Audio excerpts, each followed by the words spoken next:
While Gwyneth Paltrow's daughter is getting herself in trouble, Gwyneth is too busy creating up challenges to make fun of the poor and build up her empire. So let's get into it.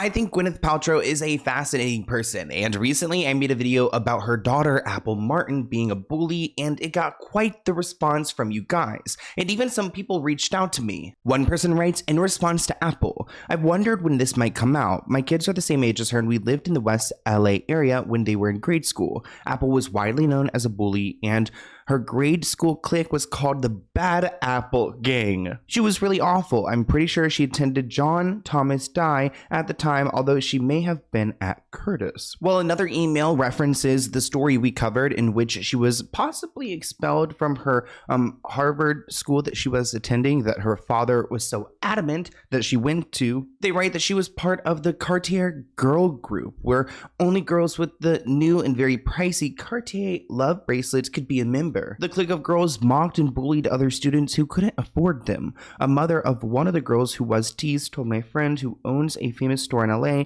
that Apple wasn't the only one expelled, but several of the Cartier love girl crew that went out as well. So I guess she's running these girl gangs within her schools. I mean, it takes a special kind of nepo baby to not only take advantage of her opportunities and to try to dive into modeling, but also to have this kind of reputation where people are talking and sharing their stories about what they've heard about this bad apple. And it all starts with the parents, Gwyneth Paltrow and Chris Martin.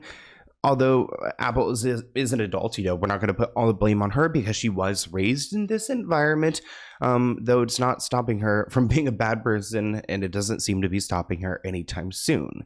I did want to talk about a story I came across when it comes to Gwyneth Paltrow. Like I said at the beginning of this video, I find her fascinating, and there have been some moments throughout history where I can't tell if she's trying to get good press or if she just can't hide who she really is. It kind of gives me Oprah-like energy. We all know Gwyneth is rich, and she decided for whatever reason to take on the food stamp challenge, in which she gave up on after 4 days. Now, the economy in the United States is not great, and there are a lot of people who are suffering in poverty, who are hungry, and who depend on this assistance. And I don't know exactly what's going on with the news. I mean, I saw that some people were concerned. Either way, it is such a sensitive topic. But Gwyneth Paltrow has confessed that her family failed in its attempt to survive on the $29 worth of food for a whole week, which I guess at the time this was the equivalent of what poor families in the US could get in food stamps.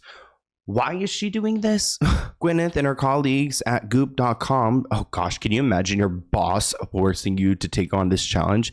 They took on this challenge as part of a campaign to raise awareness for the food bank for New York City. Gwyneth has confessed on Goop.com that 4 days into the challenge that she was personally broke and had some chicken and fresh vegetables, and in full transparency also a half a bag of black licorice. I mean, why even go and try to start the challenge? Just go and donate money. Like, why go and try to do this challenge if you know you're going to eat through it? Apparently there is a trending hashtag on Twitter called Food Bank NYC Challenge. People are trying to live off of what people would get on SNAP benefits, which is about $29 a week, which comes out to $1.38 per meal. So a lot of celebrities are trying to raise awareness about this. Of course, there are members of Congress that want to actually cut benefits for food stamp recipients. And Gwyneth Paltrow decided that since her personal chef told her that it would be a good idea for her to get involved in this, she would raise awareness about how little people get on these SNAP benefits.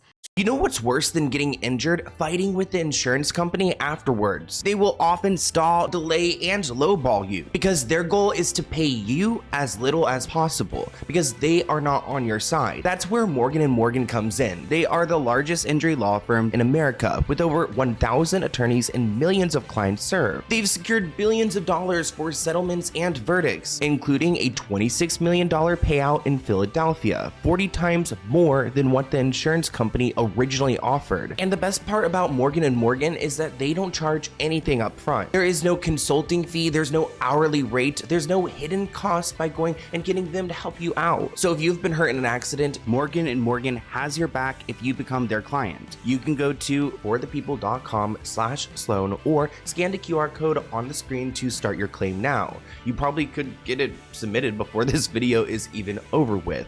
And it's not gonna hurt to go and figure out how much you are owed. Thank you, Morgan & Morgan, for sponsoring this video, and enjoy.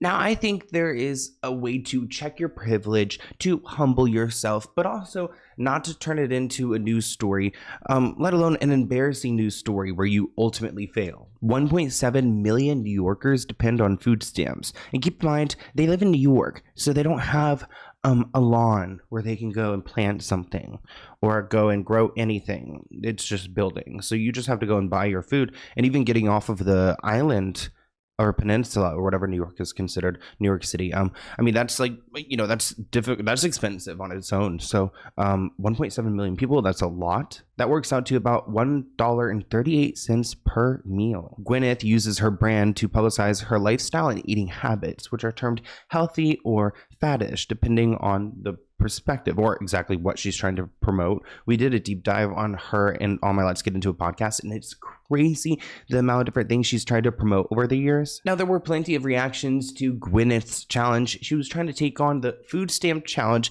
and make it healthy, make it her own. Now, some people did praise Gwyneth's efforts. One person wrote, "I just searched whether Gwyneth Paltrow has donated to charities related to food aid, and she has several times, so we can't say she isn't doing anything about it." Another person writes, "Gwyneth seems to often come off across as a snob, but here she's calling attention to a very real problem. The lack of empathy on Reddit is astounding. What is wrong with someone showing that the food stamp program does not allow for her to have a nutritious meal?" Now, of course, Gwyneth Paltrow was interviewed about her food stamps challenge, and here's what she had to say about it. I know you're always experimenting with food and different things, and you did the food stamp budget thing recently.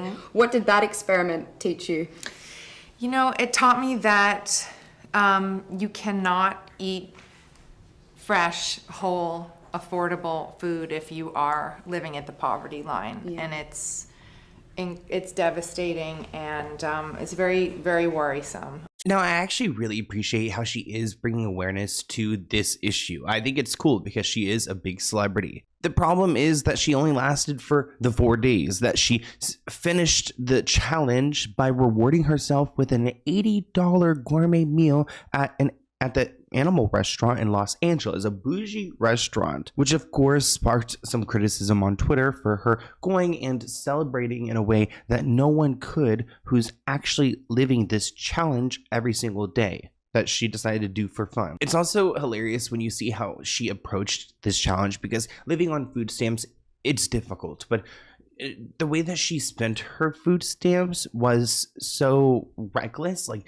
if you were going to go and try to feed your family for a week, you would not be able to do that with what you had gotten them. I mean, everyone would be so hungry. She was criticized for using her allowance of food stamps to buy half a dozen of limes and parsley. And then she told her readers of the lifestyle site Goop that she couldn't hack it. She couldn't figure out how to make this food stamp challenge work. So there's no hope, I guess. Quote, "As I suspected, we made it about 4 days when I personally broke and had some chicken and vegetables.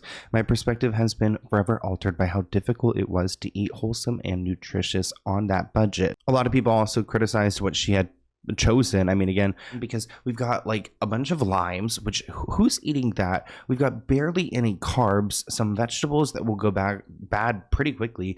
She's got eggs, which are now probably too expensive, because did you guys see the egg prices are going up so high that now restaurants are charging extra for eggs? Like, I'm not a big egg person, but comment below if you are feeling the heat from these egg prices. I mean, everyone's feeling all of the prices right now, which makes, again, this video just so cringe that she had this entire moment. This is supposed to last her an entire week. That's great. That'll never last her a week.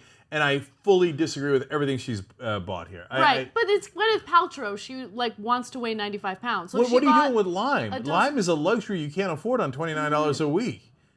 Right. Like, and what's with all the grass you're eating? Now, a lot of people laughed at Gwyneth for even trying to take on this challenge. One person wrote, "Can I do the multi-million-dollar challenge? Please, I'm sure it will be very eye-opening for me too." Another person writes, "If she thinks that living on the poverty line is so difficult and experiencing it was eye-opening, then why doesn't she do something about it? All of her food is still extremely expensive. I'm glad that she appreciates how good she has it, but her appreciation doesn't help the poor people in any way." They write, "Stop scamming people, Gwyneth Paltrow. We don't care if you're rich and impressive, just don't do it at the expense of others." Now, with the little bit of food that she did purchase, her chefs did create a few dishes like black bean taquitos and black bean cakes. They were plated beautifully, photographed beautifully. Again, very unrealistic. If you're on like food stamps, again, you're not going to have all the time in the world to go and create these elegant dishes. Well, I don't know. I don't know anyone's life. At least I would think it'd be more difficult to go and spend that extra time. But this person writes, "This is so much more than being poor, than having to live on a strict budget.